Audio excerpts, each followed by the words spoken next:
Hi guys, my name is Katumelo Reletile Abram and I'm here to talk about my upcoming film called Thy Inner Heir.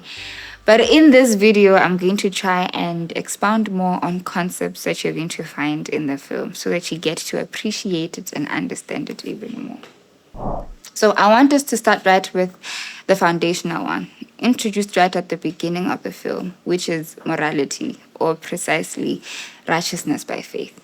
One of the greatest misconceptions in our world today is the idea that morality is about good and bad and not the will of God, or particularly, it's not about the person of God. We tend to think of good and bad as independent moral categories that guide us towards being righteous.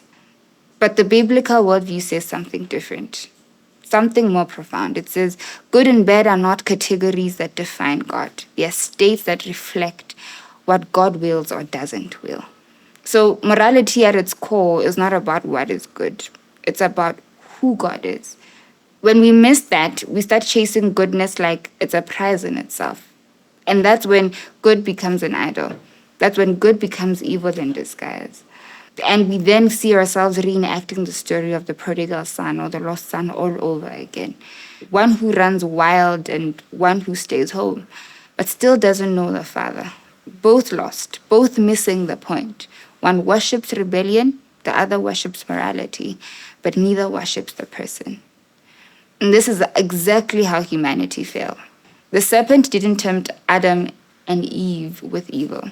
He tempted them with godliness outside of God. Morality is knowledge, not personhood.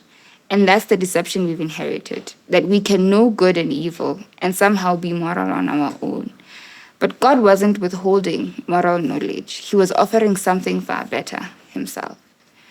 Do not eat from the tree wasn't about ethics. It was an invitation. Live by me. I'm your structure. I'm your morality. I am the blueprint. And that's exactly what John 1 says. In the beginning was the Word, that is, the person, the structure, the will from which all things come. And the person became flesh. And that flesh walked in a way that said, not my will, but yours.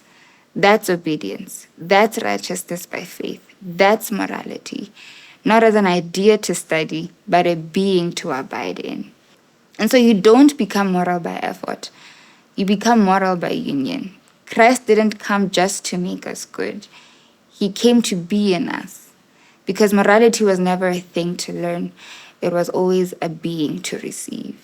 And so as the film begins, we're introduced to this girl who's chained, caught between good and bad, both of which ridicule her and distract her from her true freedom.